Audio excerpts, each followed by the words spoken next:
Hi everyone! By the end of this video, you will be able to classify the symmetry of functions using algebraic reasoning. So before I talk about the algebraic reasoning, I want you to use what you already know to geometrically reason where these functions are symmetrical. So for example, if I look at y equals x squared, I know if I fold one branch over the other, it would just be symmetrical over the y-axis. What I want you to do is go through the other 4 problems and draw a line of symmetry on your own. I will come back with the answer. Okay, I hope I don't have any cheaters. You all pause the video, did this on your own. Either way, I'm going to go over it. So number 1, we have a line of symmetry that looks like this. This is an example of being symmetric over the origin.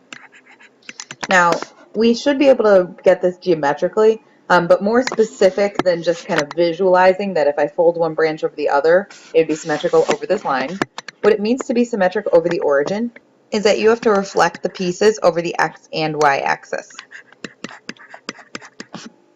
Over x and y. Okay, so example, if I take this piece and I reflect it over the x-axis, it would be down here.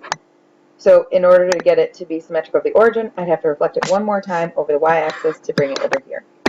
Okay, so that's an example of something that is symmetrical over the origin. Our next graph is also symmetric over the origin, so you'd reflect over the x and over the y. Our absolute value graph is symmetric over the y-axis, and our 1 over x is symmetric over the origin. Just a little clue, if you weren't sure how to graph this on your own, you could plug in points. Or if you go to your calculator, go to the catalog. In the catalog, there's a button that says like ABS, abs, might have parentheses even. That's how you would plug that into y equals. Okay, but anyways, we should be able to get the lines of symmetry just based on visualizing a graph and knowing where you fold it over. But how do I take this into Algebra 2 and figure out what does it mean to be symmetric in terms of our algebra, and without a visual, what would I do? In order to get to that point, we're really going to analyze these graphs here. And in order to do that, I want to actually pick specific points on the graphs that are symmetrical over the y and on the graphs that are symmetrical over the origin and sense a pattern. So for example, if I look at the actual points on this graph, I have 1, 1, then I have -1, +1, then I have that's +2, +4, and -2, -4. So 2, 4, and -2, +4. And this graph, I also have 1, 1, and -1, +1. And then I have 2, 2, and -2, +2. So to determine how to look at these algebraically, we are going to analyze a pattern going from any y-axis symmetrical graph. So notice, if I wanted to match up points, they would have the exact same y value for the positive or negative x. So both of these have +1 as their y, and you get +1 when you input either -1 or +1. So many ones. Let's look at this one.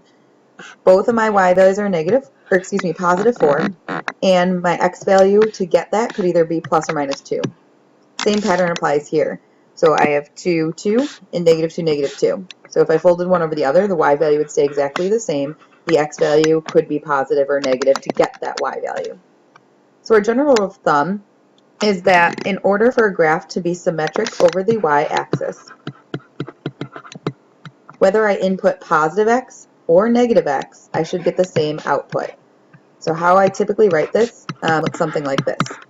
And what this means is that, f of x in general is kind of like saying y. So our y values will be the same whether I input a negative x or a positive x. And instead of saying negative x and positive x, I'm going to say x or the opposite of x. Because really, if x is -3, the opposite of x would be +3. So I have some rules written on your note sheet here that kind of outline this and how you actually apply it. So if something is symmetric over the y-axis, whether you have your positive x or your opposite, which is your negative of x, you should get the exact same y value. So really, if you plug either positive or negative x in, you should get the same thing, which means if we're talking equation, you should get the exact same equation, or an equivalent equation.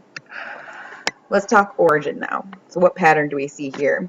I'm going to pick 2, 2. The symmetric point to 2, 2 would be -2, -2. Let's look at another graph for good measure. If I had 1, 1, the symmetric point would be -1, -1. Or, let's pick one more. Let's say this is, 2, 1/2. Got some fractions. Our symmetric point would be then x is -2, y is -1/2. So what pattern do you see between the x and y coordinates of symmetric points? In order to go from this point to this point, I would have to make both x and y the opposite. Same thing on this graph. Let's say I want to go from this point to this point. I would have to make -1 and -1 the opposite, so they become +1, +1. Just for good measure, I would do the same thing here. So to get from 2, 2 to its symmetric point, I'd have to make both x and y negative.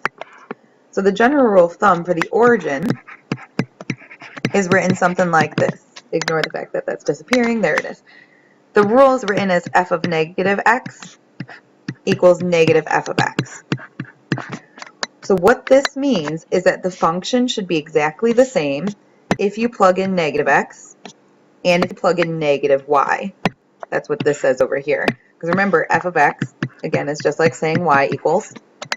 So what this is really saying is my input, if my input is -x, or if I input -y, the function should be the same thing.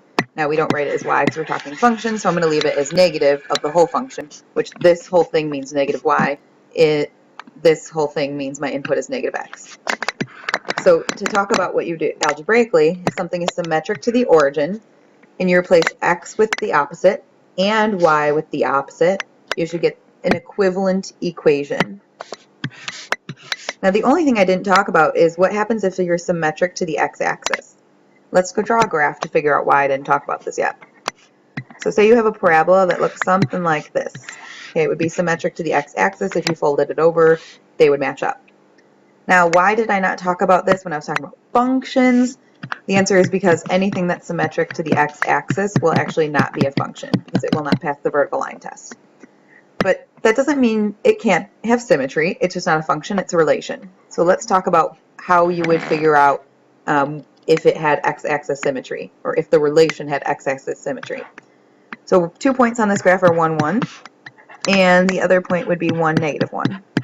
So in order to get from this point to this point, my x value stays the same, but my y value becomes the opposite. Okay, so in order to determine if something is symmetric to the x-axis, what you would do is you would replace your y value with -y. And if you do that and you get an equivalent equation, because for positive or -y you get the same x value, so if you get an equivalent equation, then it's symmetric to the x-axis. So I'm going to do one of the 3 algebraic problems together. The other 2 will be on your own. So I'm just going to pick number 2 to kind of change things up here. I want to test if this is symmetric to the x-axis, the y-axis, or the origin. And I am going to test all 3 just to make sure that we know how to do it. So if I am testing for the x-axis, if something's symmetrical to the x-axis, for one x value, both the positive and -y will produce that x value. So again, I want to replace y with -y and see if I get an equivalent equation. So y becomes -y would mean this is -y instead of positive y, and everything else would stay the same. It should be an equal sign, x to the 4th plus x squared. Okay, so once I simplify this, if I get an equivalent equation, that means it is symmetrical to the x-axis. So let's double check that. -y squared is actually just y squared, because if you square negative, it becomes positive. And everything else stays the same because I haven't substituted anything in. So is this equation equivalent to the original equation? And the answer is yes, so that means this is symmetrical to the x-axis. Let's try y-axis. This time, remember, like a parabola, for one y value, you could have positive x or negative x. So all I'm going to do is replace anywhere I see x with -x. Y squared stays the same. I get -x to the 4th plus -x squared. Simplify that up. Anything that is negative to an even power, you're multiplying a negative 4 times. That's going to give me positive x to the 4th. -x squared is -x times -x, which would give me positive x squared. So is that symmetrical to the y-axis? Whoa, yes it is, because it produces an equivalent equation. Now, think about what we talked at the beginning of this video. If something is symmetric to both the x-axis and the y-axis, it must be symmetrical to the origin. Because remember, if something's symmetrical to the origin, you flip it over the x-axis or reflect it over the x-axis, like we did down here. Remember, I reflected this down here, and then I also reflected it over the y. So it's like a series of reflections over x and y.